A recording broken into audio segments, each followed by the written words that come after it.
and welcome to the Disneyology podcast. I am your host, Vincent Kenny, and sitting next to me, as always, is my lovely girlfriend and fellow Disney fanatic, Miss Megan Walwork. How are you doing today, hon?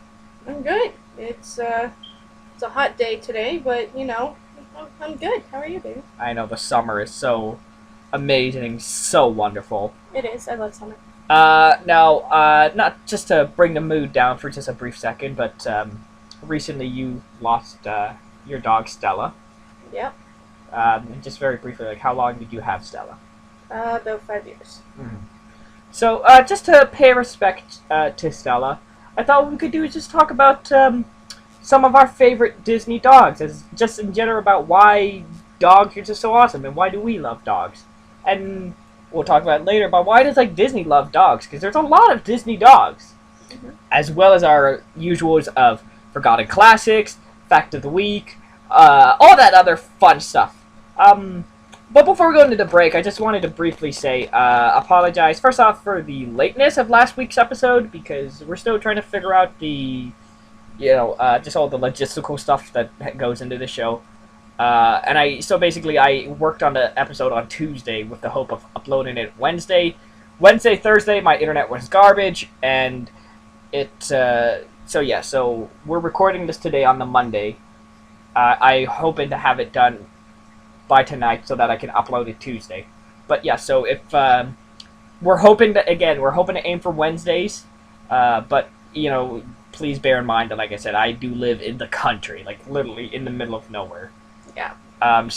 Tip top of an island. Yeah, exactly. The internet's really slow here, and also I do apologize if the internet or the sound is a little bit off, because the short version was I bought some microphones for the show, but I was cheap and I think it was HKE. It was some Hong Kong or Chinese place off of Amazon, and I got 2 microphones for $6 with shipping.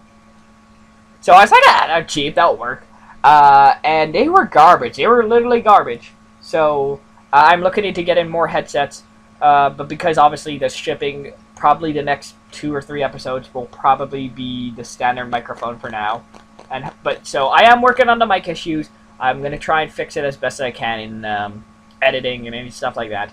But so please bear with us just for this time being. All right, well then we'll take a break and we will be back with the fun, exciting news. Actually, it's really depressing this week.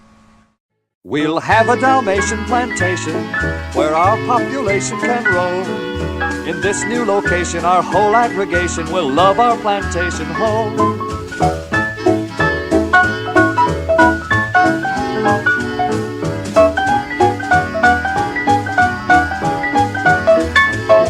Dalmatian plantation home. Hello and welcome back with where we're going to be doing the fun, exciting stuff that is the news. We really need to think of titles and what's not. I don't know. The news just sounds kind of boring to me. It's the news. I mean, what else is it really? I mean, I don't know. Oh, shush. He's making fun of me.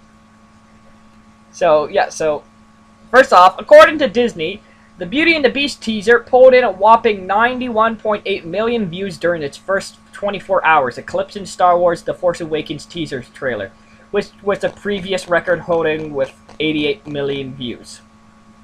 So they beat Star Wars? Yeah, so right now, again, words, but right now, the teaser for The Beauty and the Beast is the most watched trailer on YouTube of all time. Nice. Yes, like I said, really it got 91.8 million views in the first 24 hours. I'm quite okay with this. I'm super excited.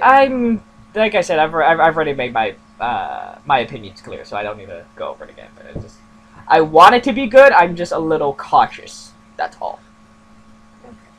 Because Jungle Book was pretty good, and Jungle Book was pretty good. Cinderella was, and Alice was just garbage. So. That's your opinion. Well, most people that. I didn't want to report on it, but Alice did not have a good opening weekend. Oh yes, this new one did not have a very good opening weekend. Yeah, I heard that. I'm still gonna go see it. Yeah, we'll see. We'll do that. You don't have to come with me. I'll go with your mother. I'm perfectly fine with that.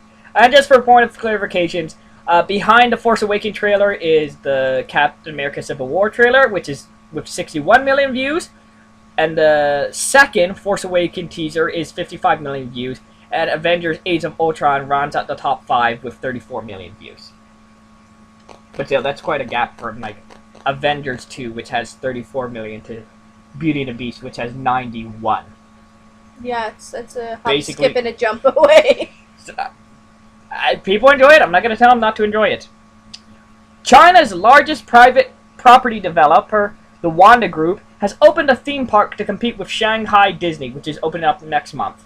It has, quote, swirling porcelain cups, which is absolutely not a ripoff at all. No, They're porcelain cups. But yes, the aim of the park is basically... The owner has said, the frenzy of Mickey Mouse and Donald Duck and the era of blindly following them has passed. And basically what the hope of the park is that Disney is an outside entity. And this park is more aimed at traditional Chinese values, so there's Chinese dragons and lanterns and whatnot. Okay. So, but yeah, so... Good luck, China.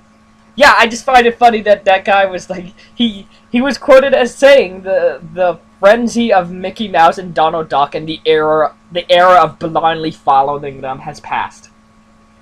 He clearly does not know what he's talking about. I'm sure you're saying we blindly follow Mickey Mouse and Donald Duck? Not Goofy, though. You know why? Because Goofy sucks!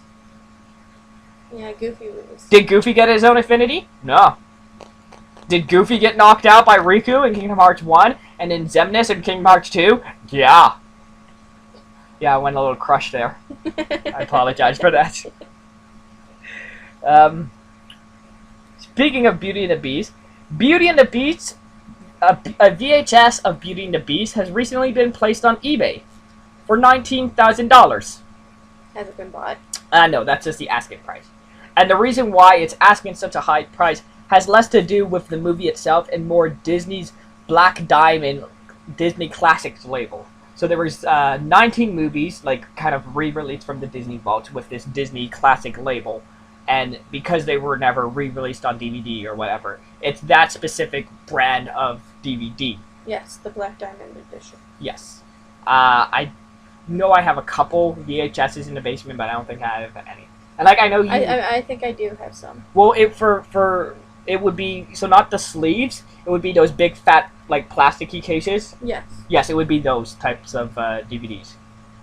VHSs. VHSs. Yes, sorry. And yes, I just briefly looked into it. There was other ones that cost not as much, but they still went for like $3,000-$4,000.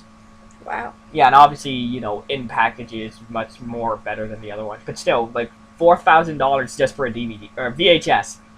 I'm sorry, I'm trying to think of the last thing, and I'm like, oh, yeah, because no, who uses DVDs anymore? Everybody still uses DVDs. It's VHS. It's Nope, DVD. it's Blu-ray, all the way. So apparently, there's this this service called Adventures by Disney, which offers vacation packages. Yes. With your Disney vacations, and they just added a new one called Disney World in Central Florida. Pack is 7 days, gets you VIP access and reserved seating on rides.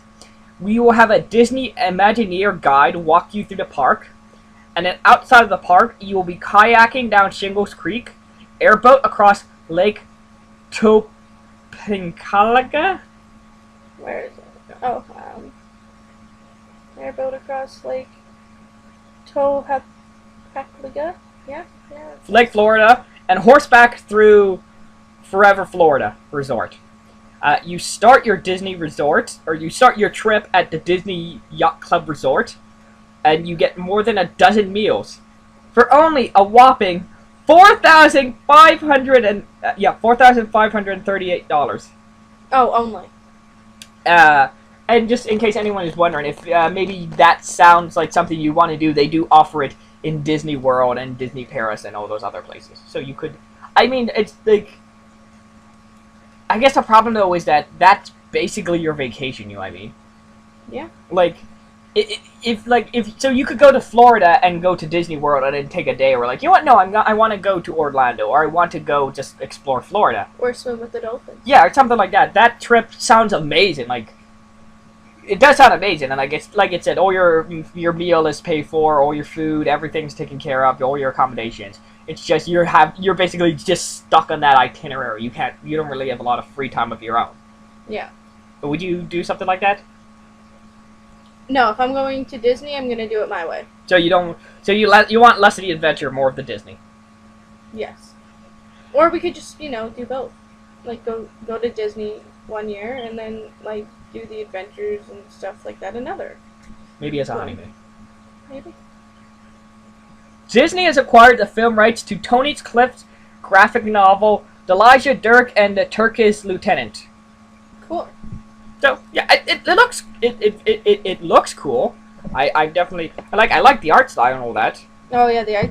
Blah blah. Wow, I can't speak today. The art style looks amazing. Yeah, that's what I'm saying. I don't think maybe not like a Disney movie per se, but like maybe or sorry, not an animated movie, but maybe something in the vein of Pirates, Maybe. because they are retiring pirates, so they need something to fill the space. The original woman who wrote Beauty and the Beast recently just did an interview, and she talked a lot about stuff, how she's just very proud about the new trailer, and how she thinks Belle is such a great, strong, foolhardy character. And they also talked about how, I guess originally they wanted her to be a lot more subdued, but that was like that's a whole thing within its own right, so we won't go into that. Okay. Well, they're just saying, like, apparently the original directors wanted her to just be baking, like, cakes and being, like, happy and fluffy and silly, and she wanted her to go on adventures and whatnot. So I guess the compromise was that she was into books. Okay. But yeah, and like I said, it's a whole thing about, like, Disney oppressing women and all that. Like, we don't need to get into that. We've got plenty more fun, awesome, sad, happy stories. Yes, absolutely. But yeah, but the big thing I wanted to point out was that she addressed the popular controversy that's been making around recently. There's been a lot of talks about Stockholm Syndrome, that Belle fell in love with her captor, she says. But I disagree. She was captured, yes, but she transformed him.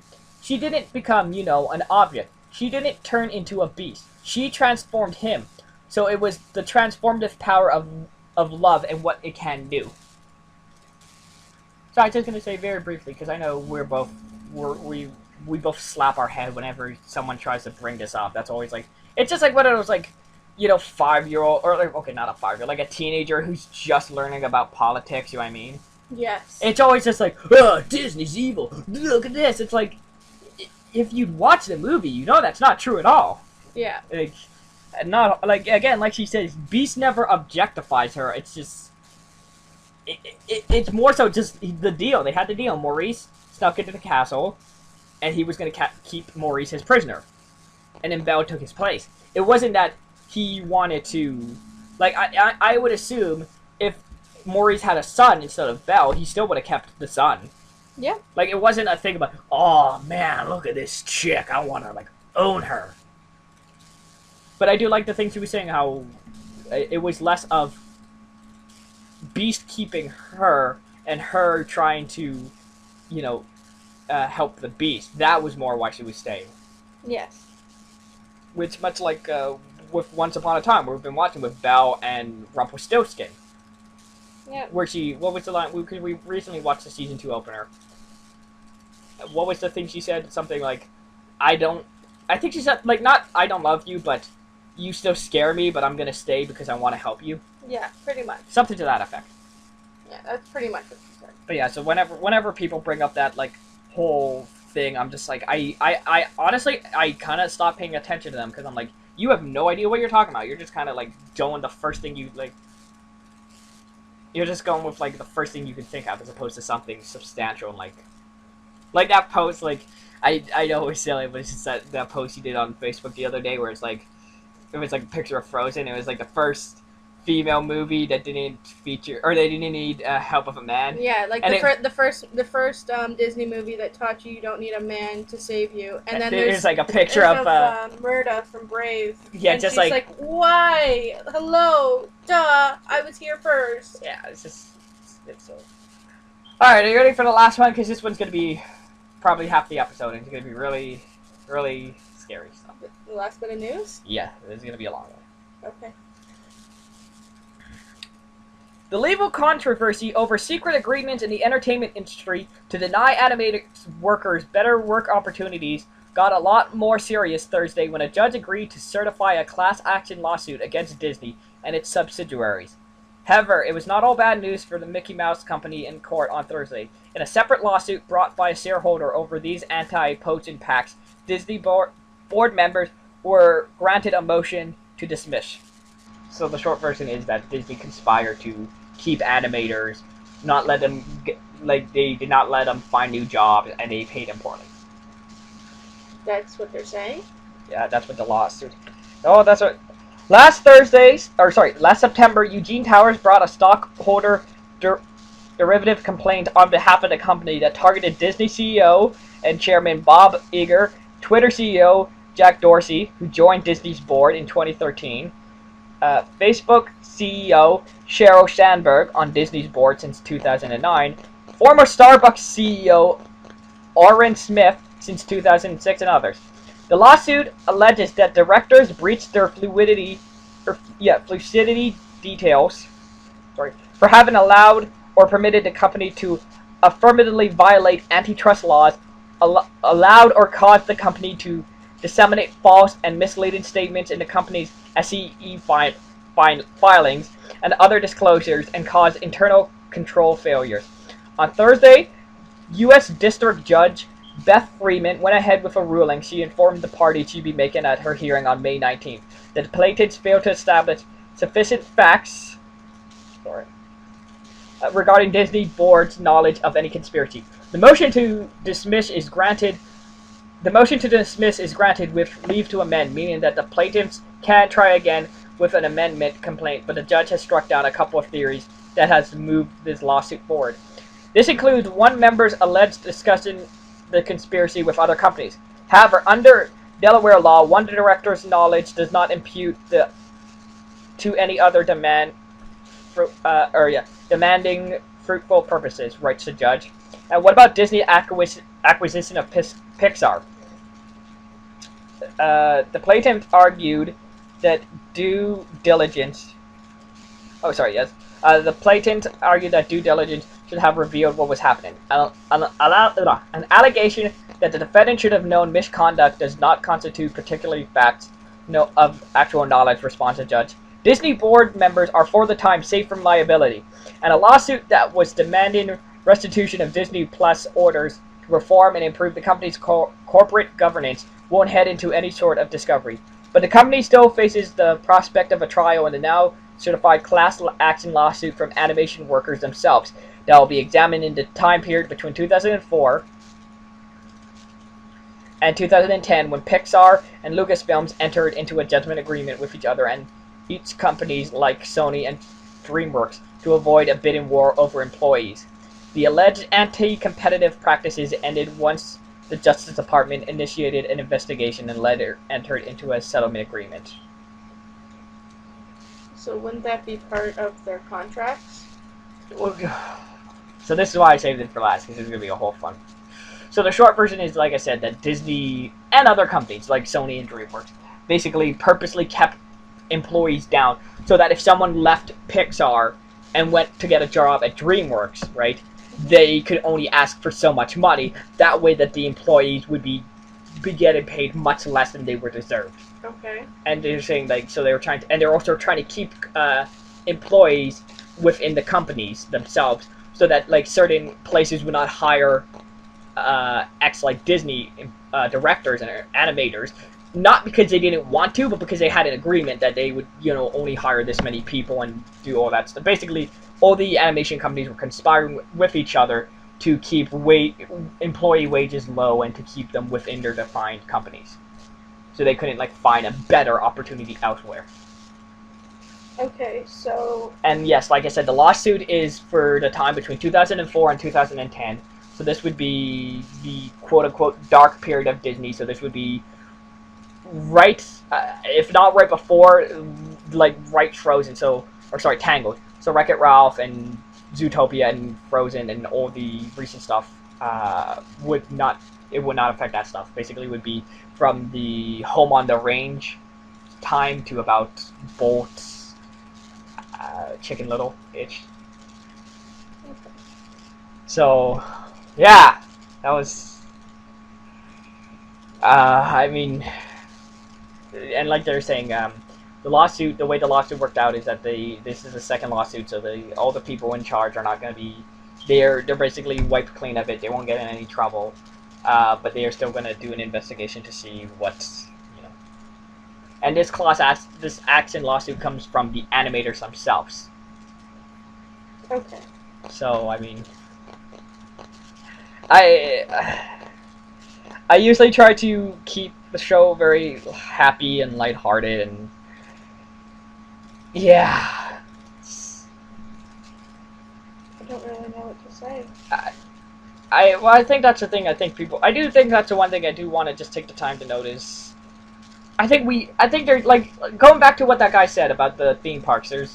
I don't want this show to ever become a thing where it's like, oh, just Disney's perfect. Disney's never wrong. Disney has made a lot of mistakes. Disney has done some bad things. Like I said, I don't want to look past them. I just think we should just give them a free pass all the time. Just that they, yeah, I think we need to be just slightly understanding. Is this good? No, it's very bad if it's true. Like, that's not cool. Especially animation, because animators are paid very poorly. Mm-hmm. Like, compared to... And the thing is, like, just in terms of, like, if you think of it in terms of an actual movie, they are de facto the actors, you know what I mean? Yeah. Like, the voice cast are nice and whatever, but, like, you could do an animated movie with no voice cast. Like, you did it with WALL-E. Yeah. So, really, the animators are the main, like... Much in the same way when you go to see, let's say, X-Men Apocalypse, you're going to see it for Michael Fassbender. Like, you're not going to say, oh man, I want to see what the camera guy did. You're going to see it for that person. And in animation, you're seeing it for those characters, which are the animators. Yeah. So, I really hope it's not true, or it's not to the degree they said it was, but, I mean, it's... Like I said, it wasn't just Disney. Also, Sony Computer Animation and DreamWorks were both in this alleged deal. So it's not like Disney is just the bad guy in all of this. It's just they had their hand in the pot too, and that doesn't necessarily mean they're exempt from it. Mm-hmm. Oh. All right. Well, why don't we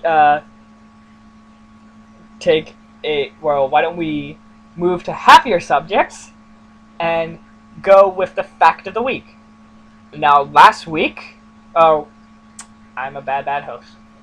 The fact of the week, which is supercalifragilisticexpialidocious. I didn't know this! I'm trying to pick up the mood. Don't give me that look. No, but yes, so last week, you asked the question to the audience. Yes. What Disney princesses... Which two Disney princesses never saw their villains? Yeah. Okay, what were the answers? Well, the first one was Aurora, Sleeping Beauty. That one's pretty obvious. Yeah, I think Maleficent talked to her through the spindle wheel. She talked to her through a green glow. But yeah, she never physically saw her, which I'm like, okay. And then this is a one that's nonsense. According to you. Okay, first off, go. It's Pocahontas. First off, Pocahontas is not a princess. She's the Yes, she is. She's the chief's daughter. The chief owns and runs that land and those people. No. And she is the princess. No, she's the chief's daughter. Of those people in that land. She's the chief's daughter. Think what you Second off, like I said, the thing I was arguing with you is you said that she never saw the big purple British guy. Never looked him in the eye. Yes, but my thing was like I said, there's that scene at the end where her dad is about to kill John Smith and like hit him with the club or whatever, and she looks him in the eye and she's like, she gets between them and she's like, no, don't. And the thing I was trying to argue with you is that the good thing about I was gonna say Mulan. It's because we watched it. No, it's the good thing about Pocahontas. It's supposed to show that both sides are savages. That not just the natives, but also the English people are. They're both bad people. They both have misguided views and misguided ways of getting things done. So neither of them are the quote-unquote bad guy. They're both bad people. The difference is that her dad saw the error of his ways and tried to change, while the British guy was just like, no, I'm still going to go, I'm still going to thing. But the thing is... So, that's what I'm just saying. Her dad is a villain too. He's not a... Can I counter your argument? I was just going to say, he's not like a mustache twirling, like, I want all the money, gold. But he's still a villain. What he was doing was protecting his people, because the English guy came and was like, we're going to tear these people from their lands, we're going to dig up their lands, and all he was doing was defending his people. But again, he captured John Smith, and he was going to kill him. I'm just saying that doesn't make him innocent. Well, like you were going to talk about Mulan. Mulan goes and fights for China. She defends her country. But well, what I'm saying is the point of he was defending his people. But I'm saying the point of Pocahontas is that Shang Tsung is a bad guy. It's not like his daddy didn't buy him a cupcake. He's a bad guy. The point of Mulan is to say that both sides. It's supposed to show that how both sides are very similar, and it's like Romeo and Juliet and every other just like that the two different sides are very similar. They just don't know it. That's what I was trying to argue, that they're both bad guys. Yes, the British guy is worse. He is more of a villain, but that doesn't mean her dad is not one as well. All her dad was doing was just defending his land and his people. But look at Princess and the Frog. The butler is a villain. Yeah. But he doesn't want to hurt Naveen necessarily. He just wants what Naveen has. Exactly, but so that's what I'm saying. It's like that with him and why am I spacing on the real bad guy? Oh, I never remember his name. I don't know, the Magic Man. We'll just call him that. The point is that the Magic Man is the de facto bad guy. He is the villain, but the butler is, he's a villain too. He's not he's not like he's like the sidekick villain. But but I'm saying that they're still both villains. Mm-hmm. That's because the butler was sillier and goofier. That doesn't make him any less of a villain. No. Oh. She happened to, in Princess and the Frog, she happened to look both of them in the eye. No, what I'm saying is that I would say her dad. So she looked her dad in the eye. Her dad's not a villain. Yeah, that's what I'm saying. Her dad was very misguided. I'm sorry, I'm just trying to think of it. Like Captain America, Bucky killed a lot of people, but he is a villain. There's no denying that. Yes, and he knew he was a villain once Captain America was like, "Hey, you're Bucky." Yes, exactly. Same with Pocahontas' dad. He thought he was. He wasn't. He wasn't a villain. He was just defending his people and his land. Alright, well, I'm no ice princess, and I don't have a magical bowling gown or whatever this silly line from Zootopia is, so let's, we'll let it go, and we'll move on to this week's Fact of the Week.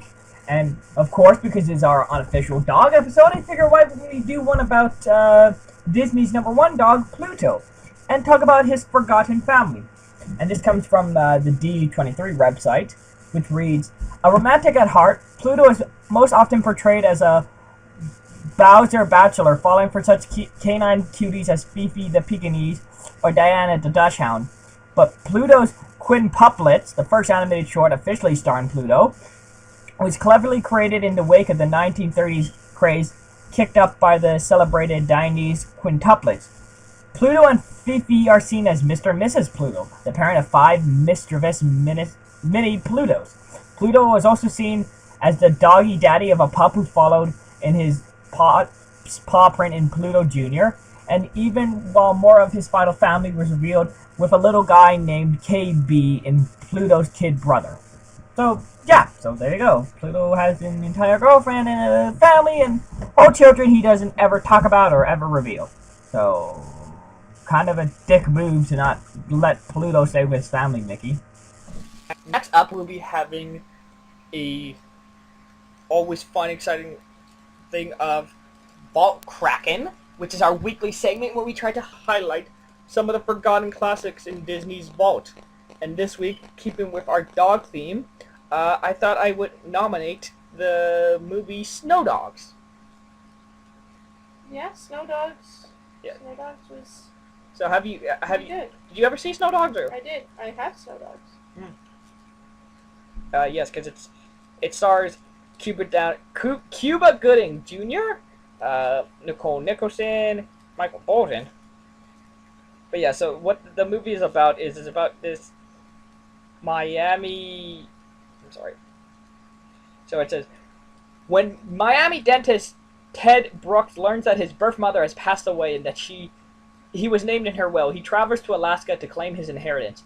Rather than a large chunk of change that many people would expect, Ted instead receives his mother's pack of rowdy sled dogs and her property. Although the dogs seemingly have it in for Ted, he decides to keep the dogs and race them in the local race, the Arctic Challenge, spiting a mountain man who wants the dogs. What follows the comedy is a comedy detailing Ted's adventures to learning and running with the sled dogs.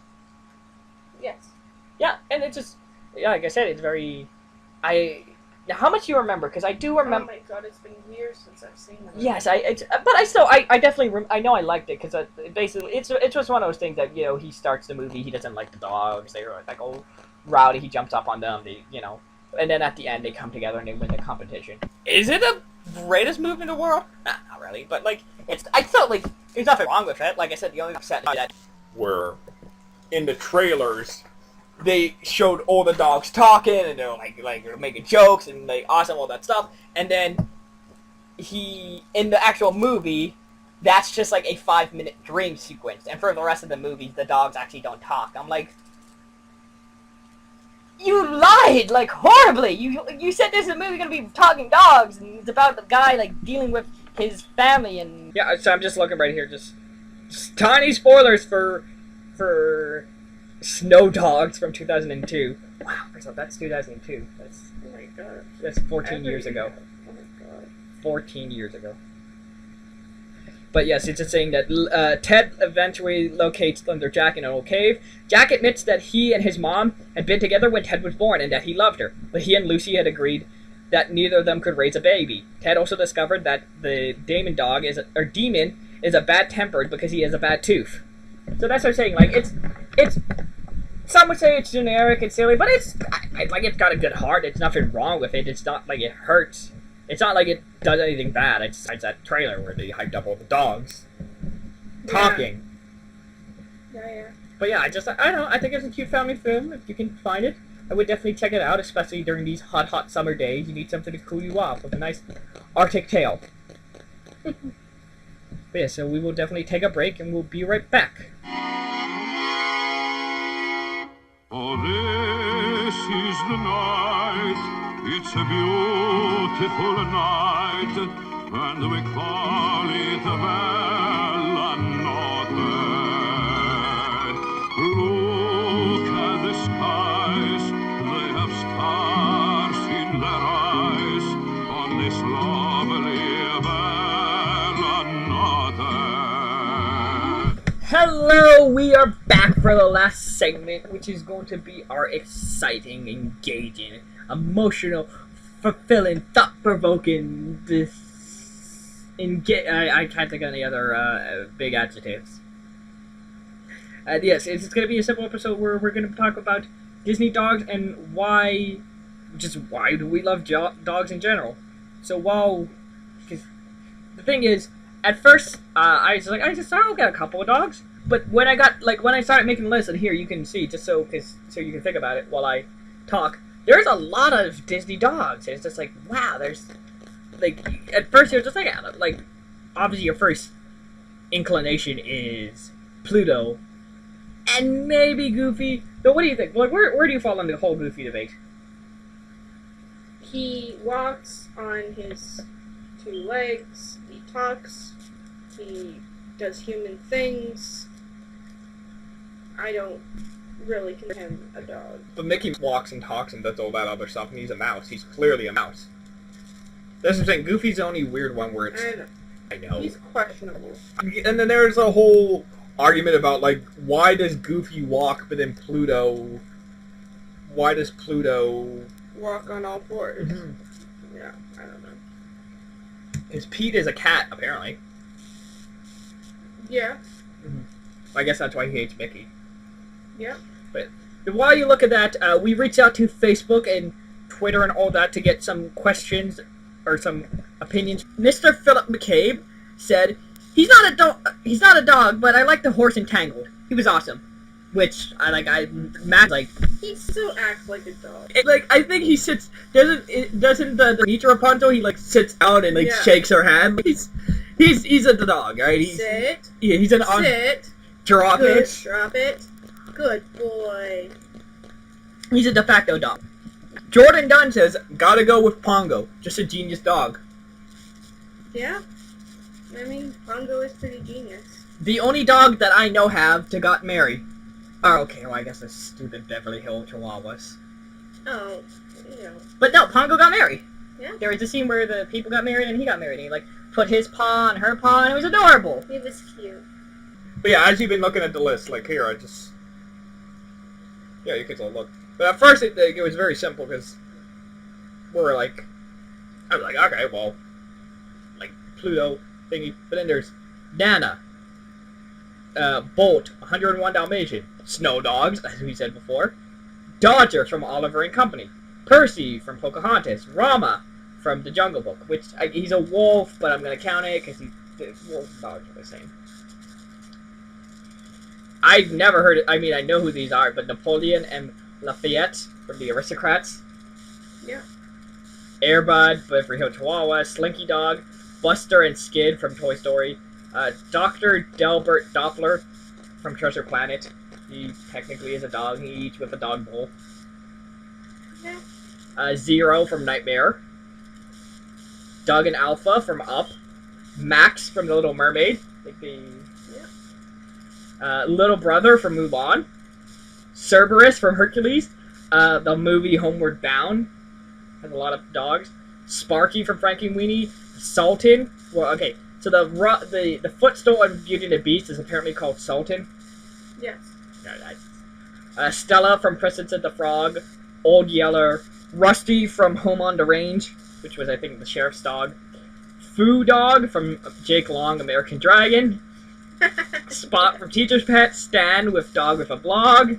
Winston from, the short film Feast. Pork Chop from Doug. Is that Belle, or? Oh, Beale.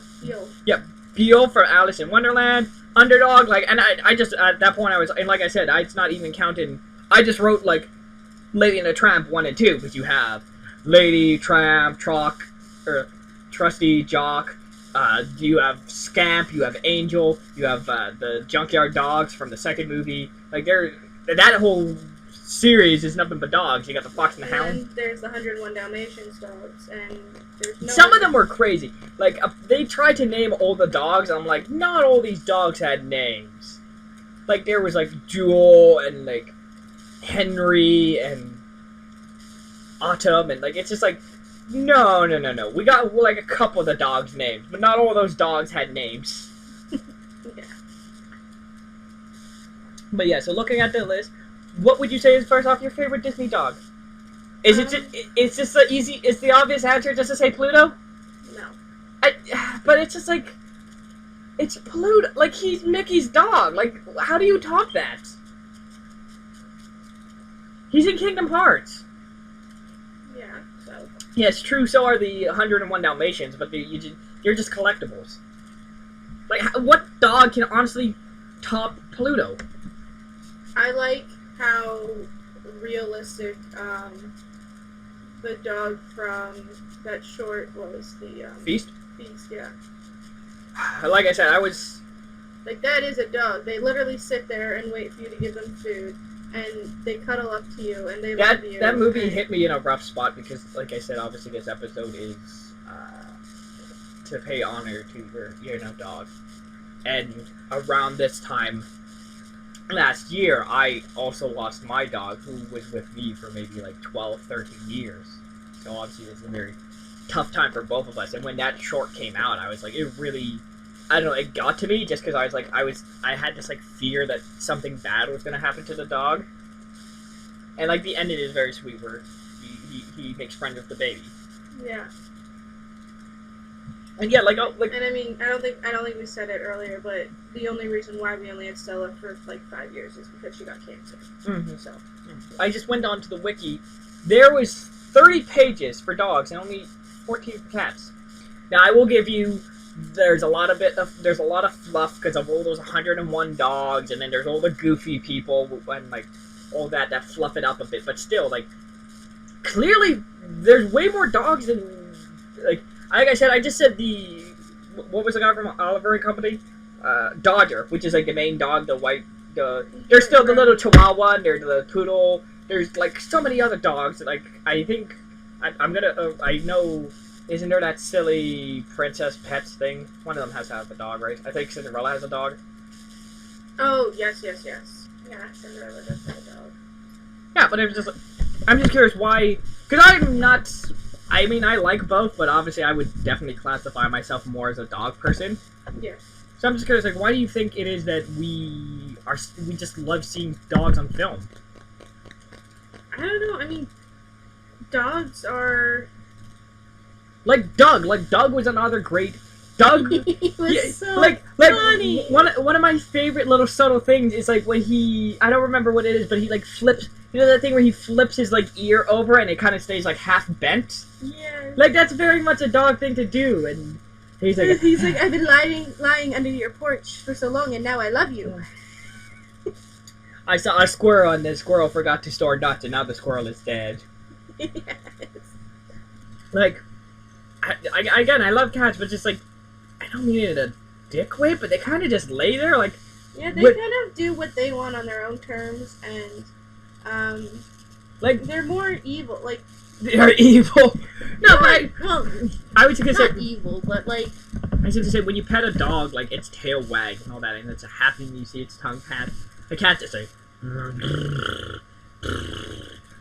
Like it just purrs. It's like, but you could really not care.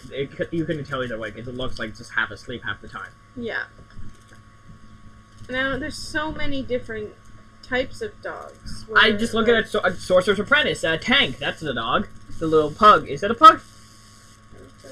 Yeah. Like just there's like I said, we could have spent this entire episode just going every single dog in Disney movies and TV shows and everything, and just like. I will say, Disney Wiki, you need to get on your stuff. It had Stitch classified as a dog. That's because for half the movie, Lilo thought he was a dog. That doesn't. But that's really cute. That's on there. It's like, come on, like seriously. But I just like I don't know what it is. It's dogs just are so much more happier, and it's just more. Yeah. They show emotion easier, and they show a lot more emotion than cats. And there's so many different types of dogs where Cats, pretty much all cats look the same. It's just different skin colors. Like different fur. Yeah, like a. And like maybe some different faces. No, but not even like some are bigger. Yeah, compare like a Rottweiler to a Chihuahua. It's pretty much the same to like a tabby to a like Bengal. Yeah. They're very similar type cats. It's just okay, that one has thick fur and that one has thin fur, but they all look relatively the same. Yeah. But with dogs, and you have got so much variety. Like just I'm trying to think of other. Like I said, and that's not live action movies. I'm sure there's the Shaggy Dog. Yeah. There's so many dogs. I think that's just those dogs are better. I think so too. I think it's just an unwinnable argument. Dogs just are better. We're saying this in a house full of cats. And no, just I like cats too. There's not a problem with cats. It's like I just said, like there was it got to the point where I had to stop because I was just writing down Disney movies. There was like there was a dog in The Sword in the Stone, and there was a dog in the dog from Cinderella and all that. Like that's what I'm saying. Like there's dog. I don't know what it is. Disney loves dogs. Yes, I mean, obviously, like I said, because Pete is the bad guy and he's a cat. Mm-hmm. But yeah, no, I'm just saying, and also, Well, again, last in Disney, why do you think we as people, like, cats live longer, if I believe, right? I think dogs are, like, 10 years, give or take. Yeah, And cats are, like, what, 17? about that. And all cats do is sleep. They just sit around and sleep all day. Eat, sleep, and poop. Yeah, but dogs are just, like, they'll... Like, your dogs, Stan and Clyde, when we took them on a walk the other day, they, like... Tried to walk us. Yes, exactly. That's what I'm saying. Like, dogs are just... I don't want children, at least for the time being, but whenever I think about having children, I imagine it, like, that joy, like, a dog gives you. It's just that you want to love and care of the thing, but also it has its own, like, mind, its own life. Like, it does what it wants. Yeah. And as much as you want to control it, you can't, so you kind of just have to let your dog be happy. You can't, like, again, be pulling on the chains all the time and just, like, having it, like, you just gotta let it walk around and, like, explore and be happy. And Absolutely. yeah, like, and yours, and, like, dogs just are, like, they go like that, where, like, yours, the entire time we were at your cottage, they were just sleepy and kind of just, not lying around, but they kind of just, like, you know. Until someone walked by and then they got up and barked and No, but then, made noise. but when we went on the walk, they were, like, all happy and energetic. They were looking around, they were, like, doing this and that, and they were playing in the mud beforehand when we took... Oh my god, that was a pain in the butt. That Stan, I swear to God, we cannot bath him outside anymore. To be fair, you had, like, a giant dirt pile, like, right at the bottom of the porch stairs, Well, and he chased a bird, just ran right into it, got his little paws dirty. that was so bad. He was dirtier after we washed him Exactly. than before. And that's what I'm saying. It's like, I don't know, when I enjoy my cats, but whenever I don't really feel like I am raising my cats, I just feel like I am giving them food so they don't die. I feel like the connection you have with a dog is so much stronger, that you feel like you are taking care of this thing. You are, like, looking out for it and helping it grow and be, you know, good and happy and all that stuff. Yes. That I feel like a cat would... If we just closed this house off and, like, sealed all the exit and just, like, got, like, one of those automatic food dispensers and I just did that, the cats wouldn't really care. But, like, the dogs would... Something that, like... I mean, it hurt my heart because I was here. But whenever, like, sometimes my family would leave the house and I would be the only person in the house, and Anka would, like, just howl to the top of her lungs. Yep. Stan and Clyde, every time we leave, they sit on the stairs and they just watch us. But the thing with is, their I'm in the sad house. eyes. But the thing is, I was in the house, and, like, I went up to her and I pet her, and I'm like, hey, I'm here. You can, you know, play with me. I'll play with you. And she's just like, no. And she just sat on the steps, all sad and mopey, and just, like, howling. And I'm like, okay, fine. Don't take my love. Just reject me. I don't want it. But it's just like, I don't know. The connection you have with a dog is just so much more powerful. It's just so much more, like, you want to pet a dog. You know what I mean? Like, cats, you see a cat and you're just like, oh, there's a cat. Every single time, that's kind of like something you're taught as a child or whatever. It's like, you can't just go pet random dogs. Because your first instinct is to just go pet every dog you see. Yes.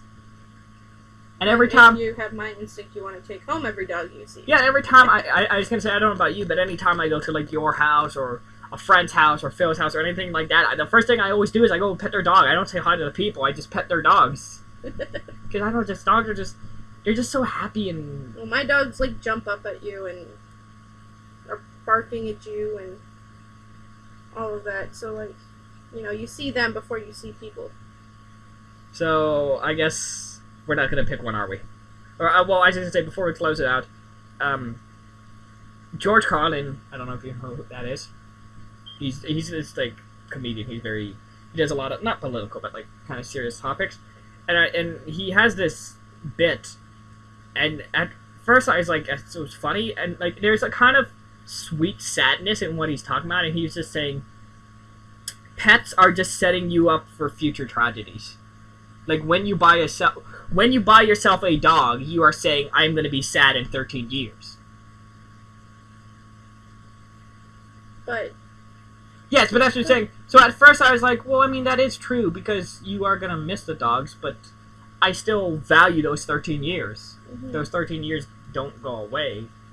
And it's one of those things, and I have been thinking about recently because it's been, like I said, a year since Anka has passed away, and for the longest time I've just been like, I don't want another dog. I don't want to go through with that, and I'm still not 100% there. But as I have been thinking more about it, I'm like, that's not fair to some other dog that needs a good home or whatever. Mm-hmm. For me to kind of just shut it off and never. It would be like basically like after your high school, relationship or whatever. You're like, I'm never dating again. I'm never like no, but that's honestly how it felt like. Where it's just like I don't want to do that again. It would almost feel like a betrayal to Anka to just get another dog and almost say like to replace her. But like I said, that's not fair to some other dog that does need that love, that does want that love.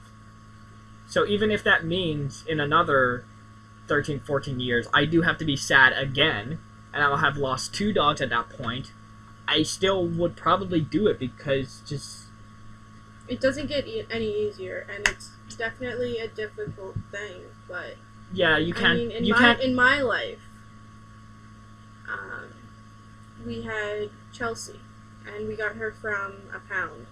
Well, we had her for a little bit, and then she just kept going to the washroom in the house. That my parents are like, well, we can't really do this, so they sent her to a farm, and she died of cancer 4 years later. But then we also, my grandparents growing up had a dog for like forever, and named it Muffin, and she passed away in her sleep. And then we had Daytona, and she passed away in her sleep at only the age of 4. And we had Stella, and it doesn't get any easier. But I still cherish all the time that I had with those dogs, and I know that in the future I will have dogs again. Mm-hmm. I don't know, it's hard, it's definitely very hard, and it's a different atmosphere in our house right now. We went from having 3 dogs to 2. Yeah, and my boys don't know where their sister went. She was just, she was put down from her suffering. Yeah, last year was very rough for me because in the span of basically 4 months, I lost my dog and 2 cats. So that was very rough for all of us. And just as we were getting over that, we recently lost our cat, Zeus. And yeah, there's definitely that like emptiness where it's just like, because for the longest time, Gaia has been the baby of the family. And now it's just like she's the only one left. So now she has to be like the head of the house, and that's, It's different. Yeah, but just, I don't know, I know this is really mean to say, but I genuinely mean it, which probably means I'm a horrible person, but I really don't care. It's just, whenever I watch one of those Christian Aid like fun channels, I just shut it off. I'm like, oh my god, shut up, poor people, I don't care. Yes, I said that live. No, but when I watch like a Humane Society video, that just like tears me right up. Like, whenever you hear stories of people abusing dogs or doing mean stuff to dogs. Yeah, well, the reason why Chelsea would go to the washroom in the house is because she was abused and she was saved and brought to a shelter. So the people that abused her, she was just so afraid when she came to a new home that would happen to her again. Yeah, we tried. We tried for a year, and she didn't get any better at all. She just kept going to the washroom. My cat Fiji was like that, where for the first couple of months she was just peeing on everything, and we didn't know why. And I guess just she was very nervous because she had been moved. Like, she was still a baby when we got her, and she'd been moved around like 3-4 times at that point. So she didn't know like if anyone actually was generally going to keep her. And there was a dog right before I got Anka, where we were at the SPCA, and they let us like take a bunch of the dogs on a walk just to see like how we felt with the dogs. And I do remember there's one dog, I think his name was Toby, that was just like, I think we went on like maybe a 5-minute walk and he peed like 17 times. Like, at first we were like laughing like, oh hi, this dog just really has to piss a lot, but like I guess he was just I think he was very frightened too. Mm-hmm. That like dogs, when animals pee on things, they're marking their territory. I was going to say more so the fact that like dogs can feel so much emotion. Like, again, you can tell if a dog's sad, if a dog's happy. Yeah. And I just take it back to like the ending of Lady and the Tramp. Like, I would argue that's one of the more messed up things. When you see, is it Trusty? The Bloodhound. I haven't seen that movie in years. Yeah, because what's the little Scotty dog? Jock, yes. Oh yeah. Yes, at the ending where they're chasing down the animal carriage, and then I guess the horse runs over Trusty, and you just see like Trusty's like body in the middle of the street. I would dare argue that's like way more emotional than a lot of the other things seen in Disney movies, for the fact that it is a dog. Yeah. And like even that ending where like he's okay, but he still has that cast. It's, like, you really feel bad. Like, you do feel happy about the way everything turned out because you saw how bad it was before. Yeah. So, but yes, I don't know. I think for good or for bad, like, dogs are. Or I just realized there's a dog in Tron. Sorry, it's I think it's Sam or whatever. Just I don't know. Dogs are just awesome. I don't know what else to say. But yeah, so I guess we'll end on that really sad, mopey, emotional point there. I don't think we actually defined what was the best Disney dog. Well, I guess it's up to interpretation. Whatever dog you like. I was just gonna say, I'm surprised you don't like Max from The Little Mermaid more. Just because The Little Mermaid is my favorite Disney movie doesn't mean that I'm like biased or subjective to just that Disney movie. Sure. There was a dogfish, right? Or was that in the sequel? A dogfish? There's like a fish that looked like a dog. I might have been dreaming after watching The Shaggy Dog. We had a lot of drinks that night. Yeah, probably. But yeah, so we will close this episode out. But before we go, I just wanted to say real briefly, hopefully by the time this episode comes out, we're recording this May 30th. I'm hoping to have it June 1st. But either way, so even if the episode's late, it's going to happen either way. But starting June 1st, we are going to be doing once a day, we're going to be talking about all the Once Upon a Time episodes. So we'll be doing a little vlog, like talk stuff like that. And the plan is to hopefully be all caught up for the premiere in the fall. Yes. We're still trying to figure out because we're absolutely done season 1. We just started season 2. I completely forgot about Once Upon a Time in Wonderland. So we'll see how that goes. We'll probably have to double up for those episodes. But just like how you feel about them? How do you feel they've been going so far? Oh, I think they're great. I love going back and watching the episodes and going, oh, I forgot about that. Oh, yes, okay, that. And I'm not like, oh, I just saw this. I already know what happens. I'm still going back and watching them. I'm excited to watch them. And I'm enjoying them as I'm watching them. But yeah, so, as always, at Disneyology on Facebook, DisneyologyWorld@gmail.com, and DisneyologyWorld on Instagram. Are you even like touching that, or? I'm supposed to do the Instagram? Yes, any complaints you have about the Instagram, that's 100% on Megan, so. I didn't know I was supposed to be doing the Instagram. Ooh, you in trouble. Trouble. But yeah, so we will be back next time with hopefully a more light, happy topic. And I was listening. I think the first one was. We still need to figure out a tagline. Yeah, you keep saying that. We have done both so much planning and not enough planning. Yeah. I guess for now we'll just stick with the classic of if you can dream it, you can do it.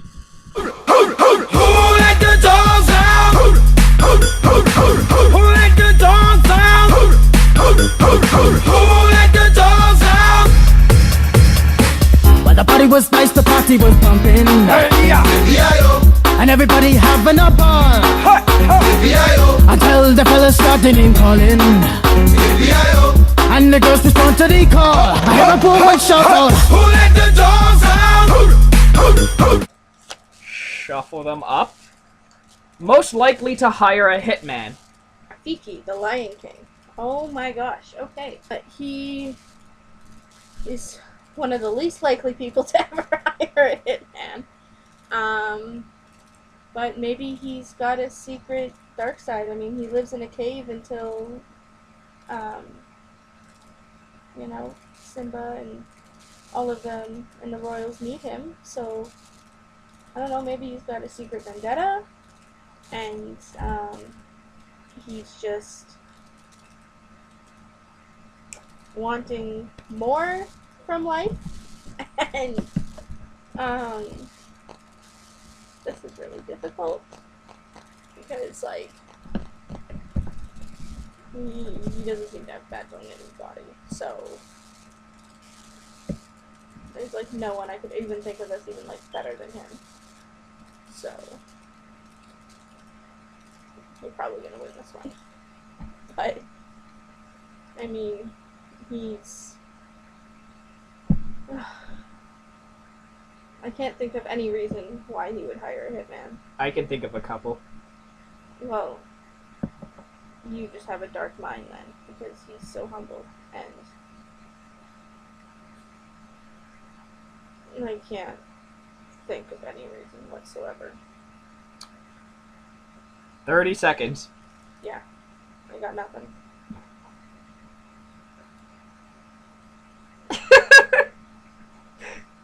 I have nothing. Go ahead and shoot your own out there. 10, 9, 8, 7, It's like 6, the worst character. 5, 4, 3, 2, 1.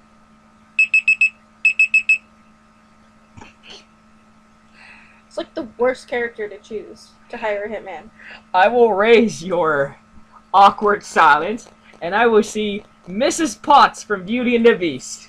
Okay, so, Mrs. Potts, she clearly is not opposed to violence, because when the people are trying to invade the castle, she sets up the barricade, and she, dumps the water or whatever on them. She's, the general of the army, so clearly she's not opposed to violence. She'll do whatever she takes to, protect the castle. She never met Gaston, so how do we know she wouldn't have, kicked the crap out of him? She probably would have, tried to get rid of Gaston, because she wants to protect her babies. And something you never do, you never come between a mama and their babies. And Chip was at the cottage, so he could have hurt Chip, but Mrs. Pot wasn't going to allow that, because she loves little baby Chip. And,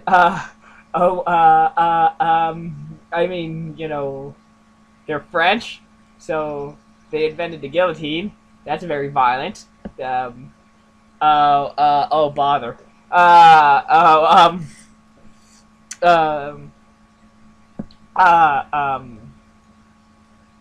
And she cleans up messes, like people's insubordination. So she's not opposed to, wow, this, oh boy, pots boil, and they hurt you when they touch them. So again, she's not afraid to hurt people, and, she's seen violence, because the beast, destroys his room, so it wouldn't be something new to her. And she's a bad boy in Baloo. I don't know. What? That may be the worst hand we have dealt yet. Yeah. That was...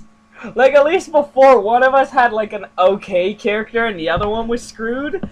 This one, both of us were just no, that was horrible. Please, do tell me what reasons you think Rafiki would have to hiring a hitman. Oh, because at the end of the movie, when he, beats the guys with the sticks, he knows, the kung fu. So if he knows kung fu, why would he... He messed up a lot of the hyenas. But he doesn't want to get his own hands dirty, because the hyenas are already mad at him. So that's why he would hire a hitman to take care of the hyena leader. No. Who's your daddy?